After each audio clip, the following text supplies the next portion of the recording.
Hey there, it's Tom Ryan, founder and CEO of ICR. Before we get into the next episode, I wanted to ask that you subscribe to the show.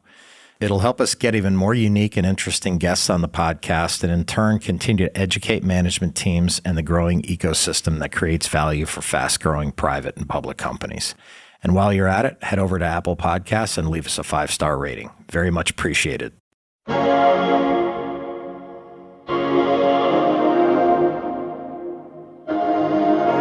After 25 years in banking, I think it's safe to say that I was not growing as much as I would have liked to have been growing. I started to get an itch when I realized I was almost 20 years in, and I started thinking, what else could I do? For some people, reaching the top of their game also means finding a new game to play.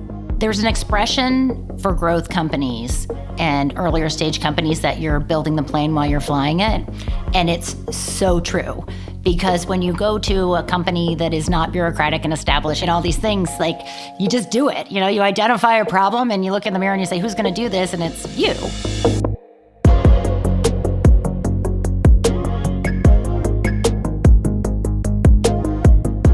Being a public company can be hard.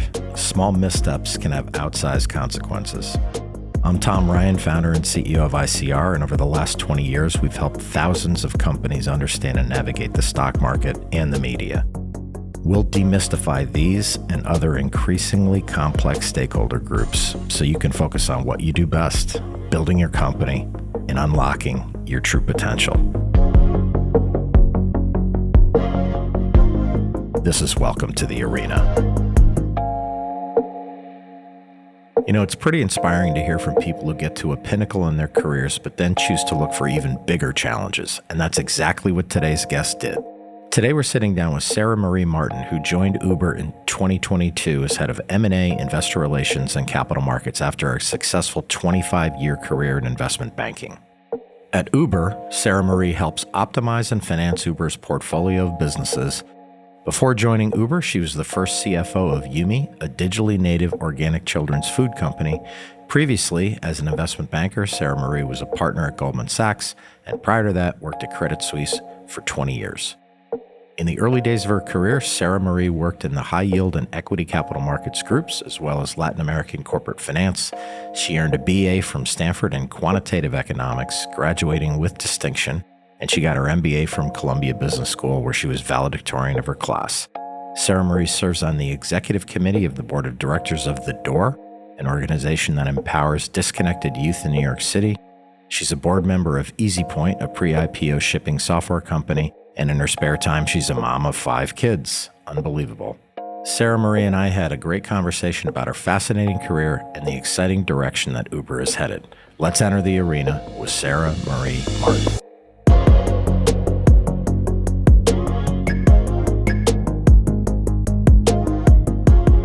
I grew up in Houston, Texas.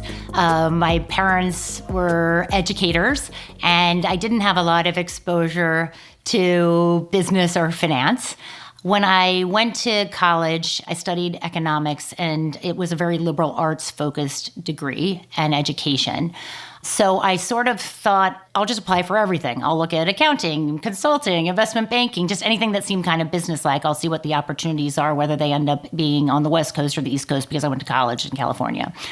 The summer before my senior year in college, I had an internship at the U.S. Department of Commerce in D.C., and I had a really exciting opportunity to help the Secretary of Commerce prepare for an important press release and press event. And my summer boss said to me randomly, I think you would make a great investment banker. You work well under pressure, you like fast pace, you like multitasking, you have kind of quantitative and qualitative skills. And that sort of went in the back of my head. So when I was looking at job opportunities, I just serendipitously thought, oh, investment banking, maybe I'd be good at that. Yeah, like what's investment banking? Exactly. Which, by the way, I worked in investment banking for 25 years, and I don't know if I really know the answer to that question, but yeah. I ended up in New York City. I ended up at Credit Suisse. And, 25 years later, it was a long and rewarding career. And then in a nutshell, as you mentioned, I ended up transitioning to be CFO of a small company. And more recently, I've joined Uber as the VP of Corporate Development and Capital Markets. And in between there, obviously, you went to Goldman. How did that opportunity kind of come to you after 20 years someplace else? I was contacted by Goldman because several of my private equity clients had recommended me to them, and they were looking to hire a coverage person in the group that was similar to the team that I was helping run at Credit Suisse. And because they were talking about hiring me as a partner, it was a very detailed process. I interviewed 21 times for the job. When I finally made it to the interview with Lloyd Blankfein, who was the CEO of Goldman at the time, I figured I was probably about to get an offer. But there was, I would say, a fully vetted process by them and by me to find my way to that opportunity. And I think, the Goldman Sachs partnership is unusual among Wall Street firms. It's a collaborative group. It's been carefully maintained despite the company going public in 1999. And, it was an incredible opportunity to be a part of the Goldman Sachs partnership. What I did at Goldman was what they call classic banking coverage, meaning covering and maintaining relationships with important clients. And that's as opposed to being an M&A banker or specializing in a financing group such as high yield or IPOs. Yeah. So you weren't making the sausage necessarily like during an M&A deal. You were kind of a relationship person for the biggest clients. Is that what it was kind of? And also understanding kind of what they need at any given time, right? Yes, I made the sausage earlier in my career. And then towards the end of my banking career, I delivered the sausage, I guess. What was it like being a woman in that environment, kind of a highly dominated male field for 25 years? How was it kind of in the beginning, and how was it towards the end of your banking career? Did it change at all? What was it like? It changed a lot. In the beginning, and through the years, up until much more recently, I was almost always the only woman in the room, which sadly you get used to. It's shocking, and then you get used to it. And then if you're in a room of all women, you notice. I would say I didn't really notice a change for there being more women in the room or around the table until probably the last 5 to 10 years. One of my biggest takeaways is I would say earlier in my career, there was much more blatant sexism or misogyny. And now what I would tell you is the environments are certainly more friendly. And if there is an issue, it tends to be much more unconscious bias, where people don't even realize that perhaps they, don't afford you the same amount of trust or the same amount of respect that they would afford to someone else. So clearly, given 25 years in investment banking, I am extremely comfortable, being in an environment that is male dominated. I have seen, a lot of moves in the right direction. And I think the real opportunity is on the awareness side and the allyship side to really help everyone understand that all of us should have a seat at the table, and that the woman in the room or the person of color in the room might not be having the exact same experience as you are, and to be aware of behaviors and unconscious biases. Yeah. No, it's super important. And I sense the same thing as you. We deal with lots of management teams and CEOs and board members. And I think there's been a distinct shift in the last 5 to 10 years, which is great to see. But, obviously a lot of progress needs to be made. So it's good that things are moving in the right direction, hopefully. After 25 years of kind of doing banking and different kind of roles within banking, how did you decide to pivot? How did those opportunities come to you? And why did you say wow, I'm a partner at Goldman, now I'm going to leave? That's everyone's dream job on Wall Street. So look, changing is harder than not changing. And I have a quote on my desk, and I'm going to look at it right now. It says, always go with the choice that scares you the most, because that's the one that's going to help you grow. And after 25 years in banking, I think it's safe to say that I was not growing as much as I would have liked to have been growing. And I was certainly not growing as much as I would be growing if I were doing something different. I started to get an itch when I realized I was almost 20 years in. And I started thinking, what else could I do? And then literally as I was getting this thought, COVID happened. And I went into survival mode because we have 5 kids. 2 of them were in kindergarten. And I also was, working full time remotely. So I just decided, all right, I'm going to put this part of my brain that is itching for something else on the back burner. And I started thinking about and networking with career changers to decide what was something that I could network my way into, that I could figure out, but was also an area that had available jobs. And I decided that I was going to try to find a job as a CFO. And I was lucky enough to come across through networking Yumi, the growth startup. And I was really excited about Yumi and the fact that it was serving organic food to children. It was direct to consumer, so it was really facilitating delicious, healthy food to working parents or busy parents or people for whatever reason, didn't want to get out during the pandemic. I was also very drawn to the fact that it was a women-founded business, and as we've discussed, I was working in a highly male-dominated industry for a long time, and I thought how great to support these amazing women entrepreneurs. And only 2% of venture capital dollars, shockingly, to this day, go to women, which is mind-blowing and must change. So to help be a part of that and help them fundraise, they were excited about me because they felt like, given the trajectory of their business and the state of their business, I could really help them with fundraising and exit planning and financing and things that a banker generally does. And then, of course, I had the opportunity to learn a bit about what a CFO does as well. Yeah. How did you personally deal with going from kind of the structure to, okay, wait a minute, like there's all kinds of fires to put out and, it's exciting, but like, how has that changed for you? Well, there's an expression for growth companies and earlier stage companies that you're building the plane while you're flying it. And it's so true. Because when you go to a company that is not bureaucratic and established and has a big team and a hierarchy and all these things, like you just do it. You identify a problem and you look in the mirror and you say, "Who's going to do this?" And it's you. So it's very different. I would say highly empowering, definitely scary. And, in terms of, I would say, growing as a person, for me personally, it was a great opportunity because I was so used to doing something a certain way or so used to approaching something in one way, and having the opportunity to do it in an entirely different way was definitely mind blowing and, a great growth experience for me. I also think it really prepared me to go to Uber because when you think of Uber is this large public company. Everyone knows the brand. A lot of people use the brand, whether it's, Uber Mobility or Uber Eats or both. And everyone forgets that Uber is a 12-year-old company. So it's insane. I know, it's insane.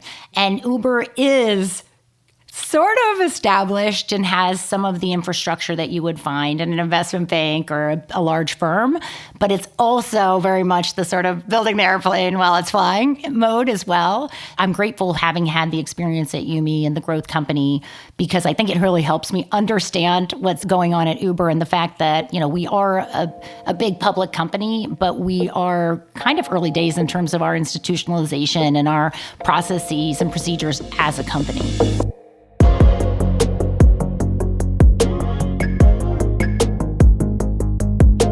Sarah Marie was less than a year into her role at Yumi when Uber got in touch. As a banker with loads of experience on a range of transactions and a successful relationship builder, Sarah Marie was the exact person they were looking for. They ended up talking to several of my former clients who recommended me. So I got a call out of the blue, "Hey, do you want to meet the CFO of Uber?" And it was surprising to me because I was only 9 or 10 months in my CFO job. And obviously I had a lot on my agenda and a lot of things I still needed to accomplish in that role. So I said, of course, I'm not brain dead. Of course I will meet the CFO of Uber. But if something does end up working out here, I have some loose ends I need to tie up at Yumi. And, I think because they had done a lot of diligence in sort of identifying the candidate that they wanted, it was a very quick process for me to, meet with the senior management leadership team and my team that I now work with and run and decide that it was going to be a great opportunity for me. And really, like what I do at Uber, I use a lot of my technical banking skills and network in that role. I just happen to be the client or on the client side and on the corporate side at this point in time. But, running investor relations, running M&A and capital markets, it's all highly correlated with what I did in my previous career. Yeah, it's like 3 full-time jobs, that title, it seems like to me. But how do you allocate your time? What are your main priorities? How do you kind of balance all of that? I would say there's 4 things that I focus on. One is managing my team, and I have an awesome team, but really, they're the ones who are making the magic happen. So managing and organizing the team. Secondly, it's just triage whatever can't wait. Whatever the fire that needs to be put out has to happen immediately. Third, it's the quarterly process for investor relations. And the process for IR is, it's on a cadence. it is a lot of work, but going into it, you know what the schedule is going to be, and you manage it. It gets very, very busy at certain parts of the quarter. And then number 4 is just idiosyncratic, timely projects that have a deadline. So what I would say is that's sort of the structure, but ultimately it ends up being a little bit more spontaneous. And I'm I guess, professional multitasker, and I'm quite comfortable being high level. I'm also comfortable getting down in the weeds. And one of our core values at Uber is see the forest and the trees. And it's a value that we take very seriously. Yeah, that's cool. In the IR piece, it has to be perfect every time. And in particular, the CEO takes it very seriously, because a misstep there can really change your cost of capital, put you in the penalty box with investors. So it's a real high stakes function, and having a great team below you, I'm sure helps you guys pull it off. Yeah, and I have to say I joined Uber at a very interesting time, because I joined at the end of March of 2022, and the NASDAQ was starting to melt down. We're a tech company, and Uber was just starting to become free cash flow positive. Uber had become slightly EBITDA positive in 2021, and in 2022 was just becoming free cash flow positive. So there was this volatile convergence of kind of NASDAQ and an equity market that was unfavorable, with the fact that our business was becoming more of the profile that investors wanted to see, which was good news. But in terms of crafting the IR story, it's complicated. And it really is an art trying to figure out, how do I communicate our story, but in a way that is going to be attractive to investors in the current market environment. And so it's been amazing having a front row seat during this point in time. And, we're lucky to have had several really strong quarters, and both operationally and in our communication of that to investors. So it's been a wild ride. Speaking about Uber more generally, maybe you can talk about what the focus is strategy-wise, and kind of in your opinion, kind of the state of the business. Again, it's worth noting, the company's only 12 years old, which is just crazy when you say it out loud, because it scaled so quickly. And it's a verb, right? People Absolutely. use it as a verb. So it's going to be a great stock someday if people use it as a verb, and it is a great stock, but it's just part of the fabric of everyday life for people. So what's the strategy? What's the state of the company in your mind? Our high-level goal is to provide connection to every source of transportation in the world. And that's a very broad thing to say. Right now, we have 2 core businesses. We have Uber Mobility, and we have Uber Eats Delivery. We also have a freight business as well. And in growing these businesses, Uber has become the largest platform for work in the world. So the scale of the business is mind-boggling. In the last quarter, so Q4 2022, we had 5.4 million earners in 70 different countries. And in terms of customers, we call them MAPCs, monthly active platform consumers. We had 131 million. So you think 5.4 million earners, 131 million customers, and over 2 billion transactions, which is approximately 1 million transactions every hour.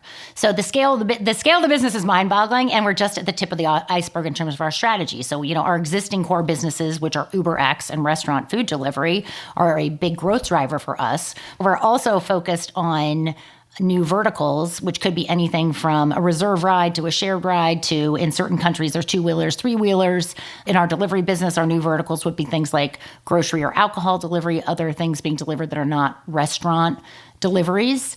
And really what we are focused on doing is balancing growth with profitability and making sure we're optimizing that portfolio of business. And as I mentioned, in 2021, we became EBITDA positive. In 2022, became free cash flow positive. In 2023, we have publicly committed to becoming GAAP operating positive. So our overall goal is to balance growth and profitability, and to have a sound business strategy in order to do that and to support that. We talked a little bit about your career in banking and diversity. We touched on that a little bit. How is Uber in terms of diversity and inclusion and belonging and that sort of thing versus banking? I kind of already know the answer, but go for it. So Uber, not surprisingly, is a young company in age, but also young in terms of our employee base. And we're a tech company. we're a global company and our business is hyper-local, but we have a San Francisco heritage, and you feel that in the organization. We're, San Francisco young tech company. It's a flat organization, and I would say that there's a lot of influence in our culture that I would call like Gen Z. And Gen Z, unlike I'm a Gen X, right? Like Gen Z, they don't follow rules in the same way as Gen X, which in most cases is a good thing. They expect diversity, they expect agency, they expect to have a voice, and they challenge the status quo. So, when it comes to diversity, I think, it's certainly a step function ahead of banking, just in terms of no one's pushing back on should we be diverse. What we're all struggling with is how do we actually recruit, retain, maintain, make these places a great place to work? And as you can imagine, it's hard to retain female partners at Goldman Sachs. It's also hard to find female engineers.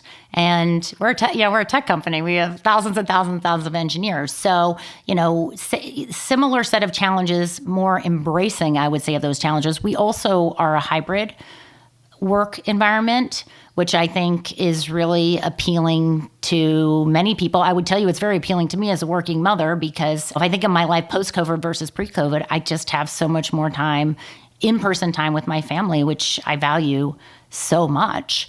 And hybrid work and remote work has been a real game changer for me as a human being and a mother. Another one of our core values at Uber is great minds don't think alike.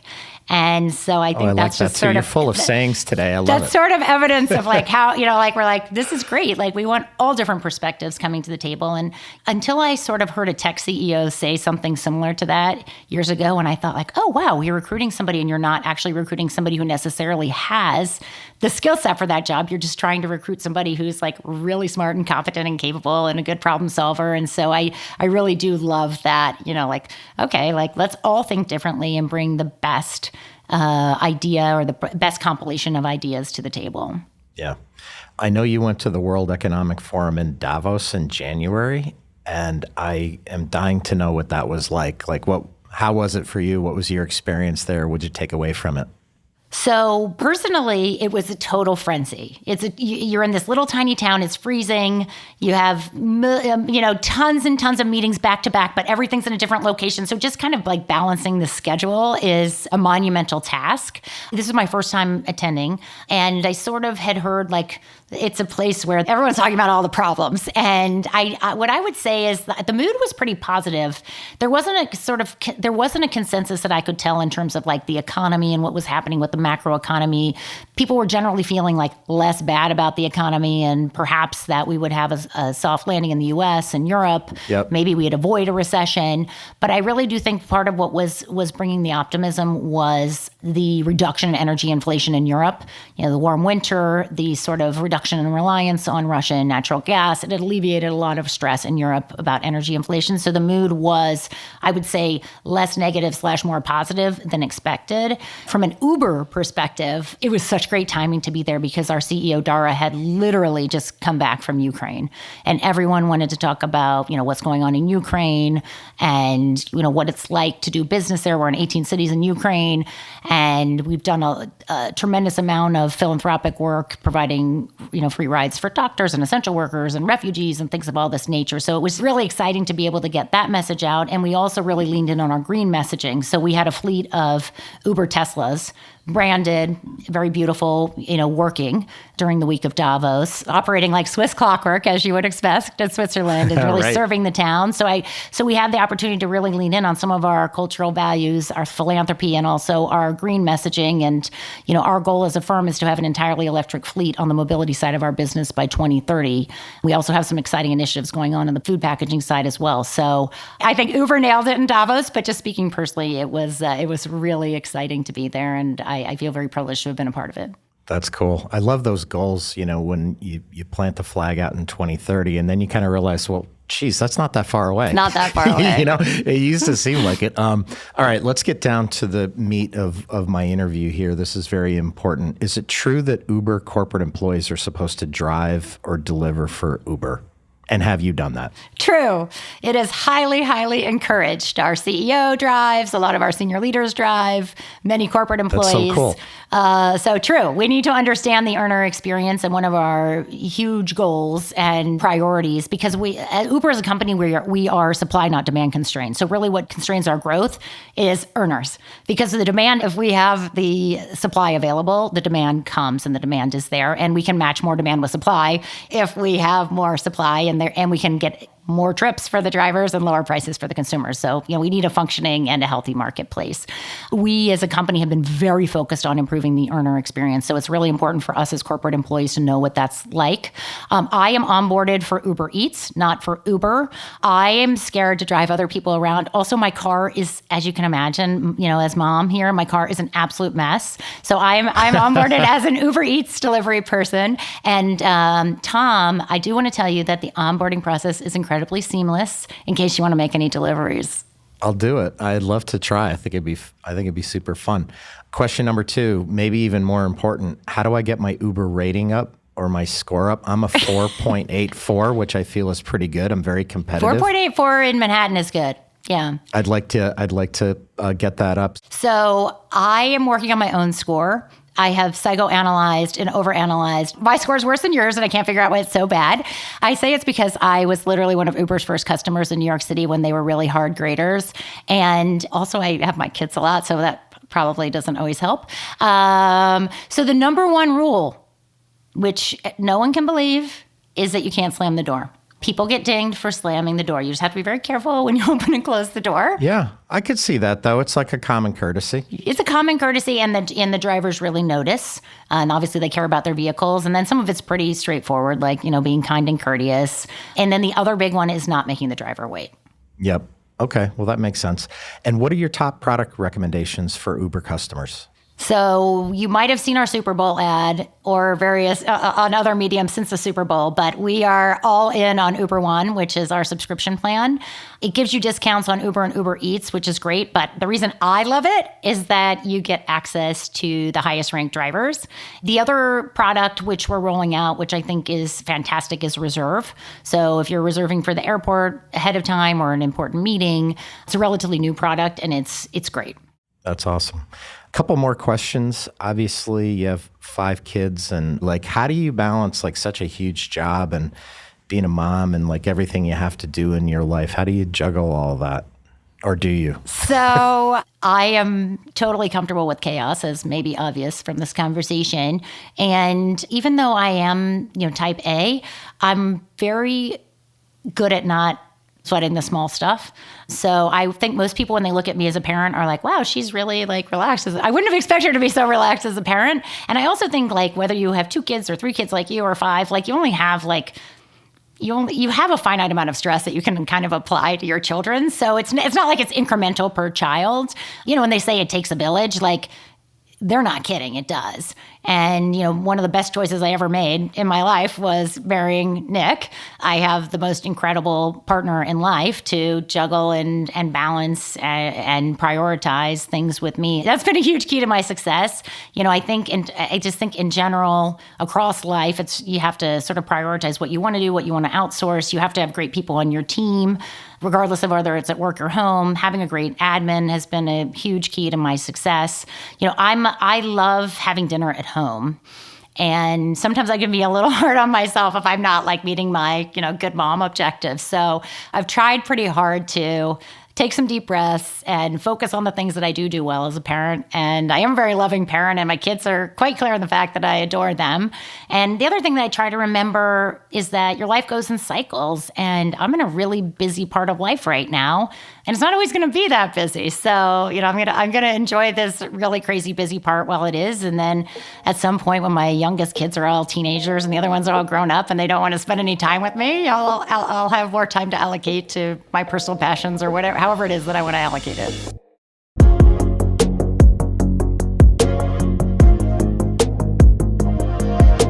There's no question Uber is in the right hands with Sarah Marie. Her unique experience, diverse career, and her incredible team are a powerful mix to help lead the company as it continues to expand.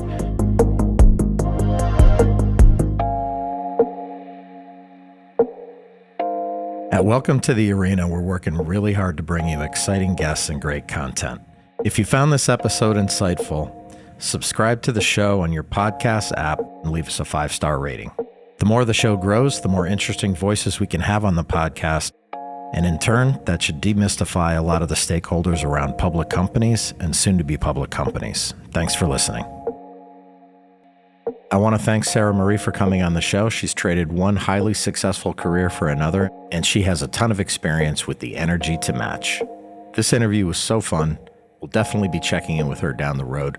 This is Tom Ryan. We'll see you next time back in the arena. References to specific stocks are not intended to be recommendations for specific trading behavior. Comments presented on this podcast are intended for informational and educational purposes only, and do not represent opinions or recommendations on whether to buy, sell, or hold shares of a particular stock. All investors are advised to conduct their own independent research into individual stocks before making a trading decision. In addition, investors are advised that past stock performance is no guarantee of future price performance.